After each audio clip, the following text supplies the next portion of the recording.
Hello, my friends, and welcome to the Champions Adjust Sports Talk Show. My name is Aaron Machbitz. This is episode 8 of the Champions Adjust Sports Talk Show, and this show is sponsored by Champions Adjust, which is an apparel, podcast, and mindset-centered sports performance brand. So all things Champions Adjust can be found at champsadjust.com. But let's jump right in. Let's start with a national championship preview. The college football playoff this year expanded from 4 teams to 12 teams this season, and it's been an exciting postseason and will culminate with the 2025 College Football Playoff National Championship game on Monday, January 20th at 7:30 p.m. And you have Notre Dame versus Ohio State. And the Notre Dame Fighting Irish are appearing in their first national championship game since 2012 and are aiming for their first national championship victory since 1988.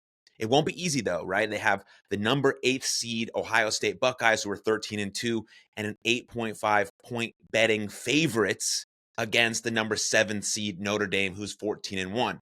However, I talked about this on last week's show, but a major reason why Notre Dame has a fighting chance against the Buckeyes is because of the decision to hire Marcus Freeman 3 years ago, who's an incredible leader of young men. I went deep into that on episode number 7 last week, so check that out. But Freeman's tenure has been mostly successful and on the verge of being legendary. If they beat Ohio State on Monday night, Freeman is 33-9 thus far and has more top 25 wins than any other Notre Dame head coach over their first 3 seasons. As admirable as Freeman's record is, Notre Dame's path to facing Ohio State has been long and winding, but Freeman is an amazing leader of young men and a great coach. And whether Notre Dame winds up hoisting this national championship trophy on Monday night or their season ends in, some would say disappointment, bright days are always going to be ahead for Notre Dame and the 39-year-old head coach of the Fighting Irish, who should now be considered one of the best head coaches in all of college football. And we found out that Marcus Freeman is also a huge wrestling fan. So even though I think he's amazing and I loved him last week, I love him even more this week. And I wish him a ton of luck heading into the national championship on Monday night. And then we have Ohio State, on the other hand, had entered the playoff as the number 8 seed, though ranked number 6 in the final college football top 25. After missing out on an opportunity for the Big Ten championship and a bye following a shocking and very disappointing home loss to longtime rival Michigan. Spirits were very, very gloomy in Columbus as the Wolverines took down Ohio State for the 4th consecutive season on what was particularly for a down year from that team up north, right? Michigan won the national championship a year before, sort of a down year for them, but they still beat Ohio State for the 4th consecutive season. And questions were swirling around head coach Ryan Day and what to make of a potentially another disappointing season for a really, really, really talented Ohio State football team. However, Ryan Day and the Ohio State Buckeyes quickly put the murmurs to bed, easily running through Tennessee in the first round and then manhandling undefeated number 1 seed Oregon in the college football playoff quarterfinals. And so the Buckeyes have outscored their first 2 playoff opponents 83-38 before taking down Texas 28-14 in the Cotton Bowl. Their semifinal matchup, yes, was still a 2-score win, but Ohio State was tested late, unlike its previous 2 playoff games. So as I stated before, Ohio State is heavily favored to win, and I do think they will win, but I'm rooting 100%, totally biased, rooting for Notre Dame because I really like Freeman as a coach and as a leader, and I'm very passionate about the world needing strong male role models, especially who are around young men, to cultivate a healthy, strong masculinity for our young men who are going to grow up to be the leaders of this society. And so that's what I have to say about the national championship preview. It's going to be a great game. Tons of people are going to watch because Ohio State and Notre Dame have massive fan bases. It's sort of a network's dream. So it's going to be heavily watched on Monday night. And so now let's just jump into the NFL playoffs. And so I'm recording this live on Sunday, January 19th around 1 p.m. Central Time, which means 2 divisional round games are done with two more happening, later today. So what I'm going to do is react to the ones that already happened and give some predictions for the ones happening later today. So far, I'm horrible at my predictions. I was terrible in the college football playoff. I've so far been really bad in the NFL playoffs, but I like doing it anyways and can easily admit that I'm wrong. Obviously can't predict the future. You can't really predict Jayden Daniels doing what he does, even though you probably could because he had a great rookie season, but that's another story. So with that said, the Chiefs are moving on after they beat the Texans to go to their 7th straight AFC championship, and they're looking for a three-peat. I mean, what a team. You saw the Patriots do it for a long time. Now you're having the Chiefs do it. 7th straight AFC championship, looking for a three-peat. I mean, the Texans did play really, really well, except their special teams played bad. And if you want to beat the Chiefs in the playoffs at home, you have to execute on every aspect of the game. There's not a game on offense, defense, special teams that you can't execute on if you want to beat them, especially at home, especially when they just find a way to win games, really no matter what. The Chiefs just always find a way to win, no matter what it looks like. They don't care if it's pretty. They don't care if it looks good. They just care about winning at the end of the game. And the Texans played well. They have a bright future with that head coach and with CJ Stroud. But if you want to beat the Chiefs or any great team at home, you have to execute on every aspect of the game. That's sort of in every sport, but really, really important when it comes to NFL. Now let's talk about Travis Kelce for a second, right? The 2024 season won't stand as one of Travis Kelce's, best as his career slowly inches toward the end. But in the playoffs, defenses know better than to ignore him, right? One of the best playoff performers ever, regardless of position, doesn't matter. The Chiefs star overpowered the Texans in Saturday's divisional round while taking a step towards history in the process. 87 is going to show up. That's what Mahomes said after the game. Everybody's asking, where's Travis Kelce at? I think he showed the world where he's at. The relationship between Mahomes and Kelce is unbelievable. It's so powerful. It's like a Gronk and Tom Brady. That's what makes these guys great, is the connection they have, because big time players make big time plays in big time games. This is playoff Trav. Mahomes also said that after the game, just reiterating their relationship and the way he steps up in playoff moments. I mean, Mahomes does the same thing. He's arguably already the greatest quarterback of all time, and he still has many more things to go. He's going for that three-peat. And so that connection they have is absolutely incredible. I mean, Kelce entered Saturday's game with 1,903 career receiving yards in the postseason, and he moved past 2,000 yards in the fourth quarter on an 18-yard reception. The only other player in NFL history to reach that milestone is Jerry Rice, Hall of Famer, and arguably the greatest football player of all time. So it's Travis Kelce and Jerry Rice are in that group together. I mean, unbelievable company, right? Rice, who is in the Pro Football Hall of Fame, is an all-time leader with 2,245 receiving yards in the postseason during his career.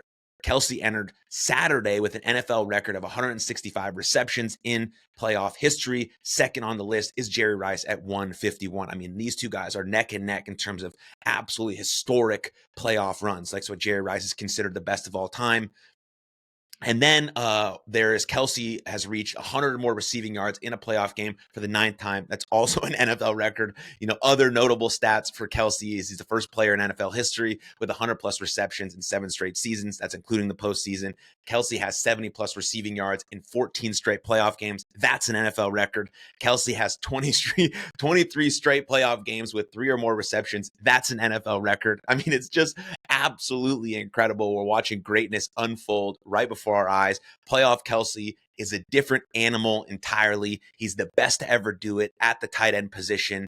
And there's not even a debate about that anymore. Even Shannon Sharp says so, and Shannon Sharp was amazing and a Hall of Famer at that position. He now states that Travis Kelce is the best to ever do it, right? It's just like the Chiefs, great teams, Chiefs, Mahomes, Kelce, right? Great teams and great players find a way to get it done no matter how ugly or bad it looks. Winning is not always pretty, right? In the Champions Adjust top 10 mental skills that every athlete needs to master, one of those is playing badly well. That's the name Champions Adjust. You have to be able to adjust to the unfolding environment, to pivot, to react. You don't get stuck in your ways, you adjust. That's what champions do. And you have to be able to win regardless of how you feel, or show up regardless of how you feel, learning to play badly well and just getting the job no matter what it looks like. And so before we move on to the next game that happened, which is the Commanders and the Lions, I want to compliment Joe Buck and Troy Aikman for doing an excellent job during that game. There was some questionable calls from the refs, and they were able to pick those out, talk about them, and not shy away from potential controversial comments. So Troy Aikman, Joe Buck, great job. You guys are absolutely professionals. So then you have the Commanders beating the Lions in a massive upset win. I do feel really bad for the Lions. Like, I had them and the Bills in the Super Bowl, but they came into this game, quite banged up and couldn't get the job done. Like, I really felt like this was the year for the Lions. Like in September, October, they were just beating the shit out of everyone. This was the year for Jared Goff, for Dan Campbell, for all of the Detroit Lions, for the fans. But it's not the case. They're out, and the Commanders beat them, and they are moving on. So Cam Newton, CJ Stroud, time to move on over. We have a new rookie quarterback who's an absolute king, an absolute lethal mix of confidence, poise, gifted ability with ice in his veins. It's Jayden Daniels. That's the reason why the Commanders won. Jayden Daniels is the reason why the Commanders are in the spot they're in. He's the new owner of the greatest rookie quarterback season in NFL history. There's just no other conclusion after watching Daniels shine in this 45-31 upset win over the juggernaut Detroit Lions on Saturday night. And so Jayden Daniels is trying now to offset this 58 years worth of Super Bowl history by becoming the first rookie quarterback to get his team to the big game. I don't know if he'll do it. I think he might. They're on a roll. They're playing with house money. He's incredible. He's got some mojo and some juice going forward. So really, no matter what happens, though, moving forward, Daniels already has the best rookie quarterback season of all time in his possession. There's no debate. It's over. It's finished. Everything that comes next this postseason is just gravy. Everything that he's accomplished for the Commanders this year will already go down in all-time NFL history lore. It's amazing. It's amazing. And it's amazing. And so moving on to sort of today's games that will happen after this is done recording. So we'll see how I do on my predictions. Like most NFL football fans, I'm pumped for this Bills-Ravens game. I'm eager to see what the future first ballot Hall of Famer QB can get past another future first ballot Hall of Famer QB for a shot at the first ballot Hall of Famer who's chasing a three-peat. I mean, so many elite quarterbacks, future first ballot Hall of Famer going at each other, couple looking for their first Super Bowl wins, one looking for a three-peat. I mean, it's fucking incredible. You can't, write this stuff better in a WWE script. Then you have Jalen Hurts, right? Unlike some of the other remaining QBs, Hurts wasn't drafted in the first round. So his emergence as a long-term face of the franchise wasn't anticipated as much. It was anticipated a bit less. And 2 seasons ago, however, he established himself as just that, finishing second in the MVP vote, and also almost winning a Super Bowl against the Chiefs. But if the Eagles want to win a playoff game, they have to be able to execute Triple H's pedigree for their touchdown dance. If they're not going to be able to execute that move, they're never going to win a Super Bowl. So boys, we got to get on time. Okay, we got to execute those moves properly, especially after you have a touchdown celebration. You need to be able to execute those WWE moves, or you're not going to get blessed with the Super Bowl. That's just how it goes. But speaking of Jalen Hurts and the Eagles a little bit more seriously, just last month, the star wide receiver A.J. Brown insinuated that Hurts was lowering Philly's ceiling as a driver of the passing game. Still, the 2024 season served as a bounce-back opportunity for both Hurts and the team. Despite not having all the important bye, many are picking the Eagles to represent the NFC in New Orleans. So I do think the Eagles will beat the Rams. I do think the Bills will beat the Ravens, giving us Chiefs versus Bills and Eagles versus Commanders. And then with that, I'll say like Bills versus Commanders in the Super Bowl. Let's go. That'll be amazing. Then you have Josh Allen versus Jayden Daniels in the Super Bowl. I think then the Bills coming on top with Josh Allen winning his first Super Bowl championship. I mean, initially I had the Bills versus the Lions. I think the Bills were going to win that no matter what. Not no matter what. That's a stupid thing to say. But I think I had the Bills winning over the Lions. So I still think the Bills are the best team left in the playoffs. They just got to get over the hump of Lamar Jackson and of Patrick Mahomes, which is a heavy, heavy lift. I think Jayden Daniels is on fire right now, so you could see that in the Super Bowl. But I'll get the Eagles over the Rams. Then you get Chiefs versus Bills, Eagles versus Commanders. Then maybe you'll get Bills versus Commanders in the Super Bowl in New Orleans. So that's all I have for football news, college, and NFL. Let's move on to the greatest sport of all time. Let's move on to Major League Baseball. But first, before we do that, let's take a moment to recognize and honor Brewers icon and Baseball Hall of Famer Bob Uecker, who passed away at the age of 90. In the sports world, he was adored. He was Mr. Baseball. In pop culture, he was the humorous broadcaster from the movie Major League, an iconic pitchman for Miller Lite commercials, a frequent guest on Johnny Carson's Tonight Show, and an actor on the sitcom Mr. Belvedere. In Milwaukee, he was just Uke. He was loved, beloved, one of the best to ever do it. To refer to Bob Uecker simply as the voice of the Milwaukee Brewers would tell only a fraction of his impact. He was also its heart and soul. Uecker spent 53 years doing what he loved most, which was to call Brewers games on the radio. Uecker was so good as a radio broadcaster with his sort of special comedic style and quick wit. The Baseball Hall of Famer, honored in 2003, was with the Ford C. Frick Award. It's also one of several Hall of Fames he's honored in, from Wisconsin to WWE, a reminder of his wide-ranging ability to elicit a smile and laughter. Just incredible at what he does, and RIP to absolute legend Bob Uecker. And so moving on now to absolutely incredible baseball news, exciting stuff still happening with trades, rumors, and signings, all this stuff heading into the 2025 season, which starts in March, which will start in Japan, and then regular opening day will happen a few weeks after that. But the Cubs and outfielder Kyle Tucker have officially agreed on a $16.5 million contract for 2025. The sides avoid an arbitration hearing, and Tucker will be in Chicago for the team's fan convention. Huge get for them, one of the best players in the league. That was rumored to happen, but now I guess it's confirmed. It's ready to go. He's on the team. He's going to the convention.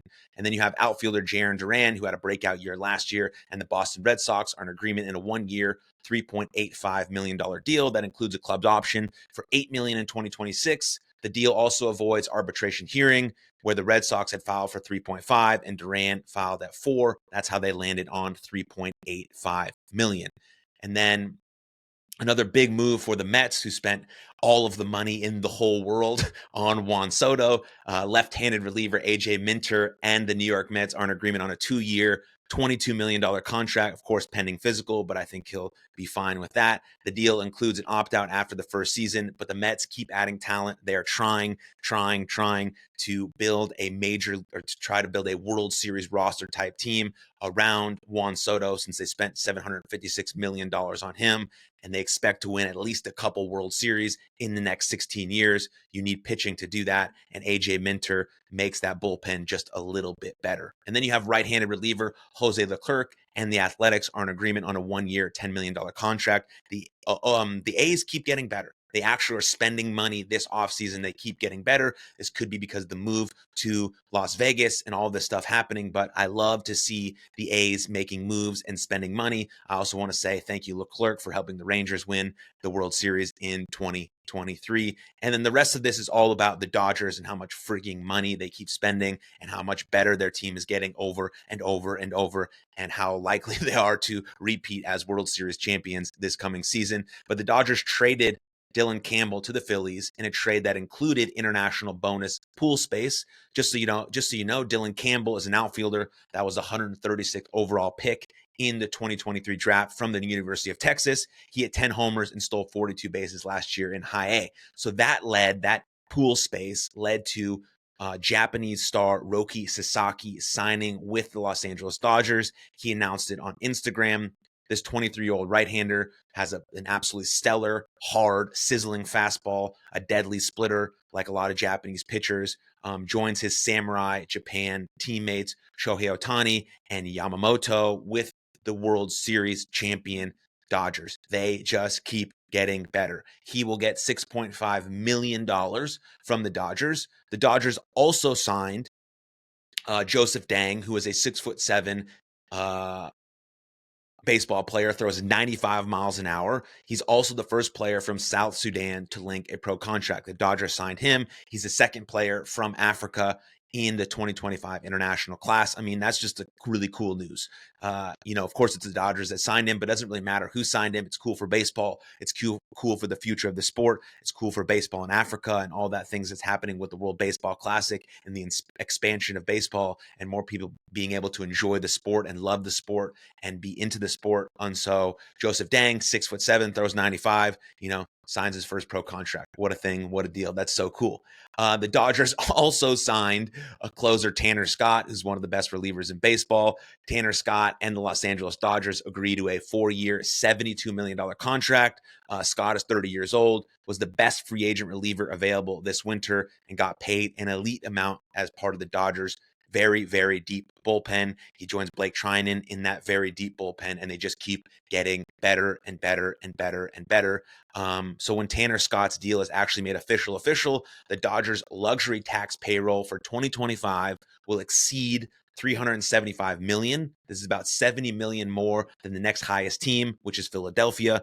The Yankees are the only other team with a CBT payroll projected to be over $300 million. I mean, they just spend an absurd amount of money, which causes a lot of conversation and critique about, what should be done about it. But right now they're doing everything that they can to have the best team possible. And so with that said, here is the potential Los Angeles Dodgers starting rotation in 2025. You have Shohei Ohtani coming back. You have newly signed Blake Snell. You have Yamamoto. You have Tyler Glasnow. And now you have Roki Sasaki. Like, in a sport that has fewer and fewer frontline starters, the Dodgers now have 5 with number 1 type stuff and performance. It's an absurd array of talent, not to mention their absolutely stacked lineup, who also has Shohei Ohtani in that lineup. And now Tanner Scott adds to this very, very, very, very deep bullpen that clearly, like I talked about it last week on the show, the favorites to win. I picked the Rangers and the Dodgers to be in the World Series, and I picked the Dodgers to repeat as World Series champions because they just keep getting better. And if they stay like this and they stay healthy, and they understand and keep the same mindset and mentality they had of last year, then they're just going to be that much better, and they're going to carry that momentum into the regular season. But more importantly, they're going to carry that momentum and mojo into the playoffs if everyone stays healthy. Now, there's so many moving pieces. I don't know what's going to happen, but they're so deep on their starting rotation. They're so deep in their bullpen, and they got guys who can play positionally in the field, who can swing it. I see them making it back to the World Series and probably repeating as World Series champions, which we haven't seen in a very long time, which I'd love to see because I think it's cool for the sport. That's why I'm also, subtly rooting for the Chiefs to three-peat as Super Bowl champions. But I also would really like to see the Bills win, or Jayden Daniels just miraculously become the first rookie ever to win a Super Bowl. Like, all that stuff is really cool. And we're seeing history sort of unfold before our eyes. And it's perfect to understand. It's cool to talk about it. You got to give people their flowers when they deserve them in real time. And I think that's what we need to do as sports fans and people who talk about sports. So that's all I have for you on this week's episode of the Champions Adjust Sports Talk Show. So please visit champsadjust.com for all things Champions Adjust, for all your apparel, mindset needs, podcast, everything, especially if you're the parent of a youth athlete. Go to champsadjust.com. Look at all the mindset classes we have live and online, and we know we can help your kid become the best version of themselves. We also have classes for parents as well. And we also have apparel. We release a podcast episode every day. We do this sports show once a week. Everything you need is at champsadjust.com. And so thanks for tuning in. Lots of love. See you guys next time, and cheers.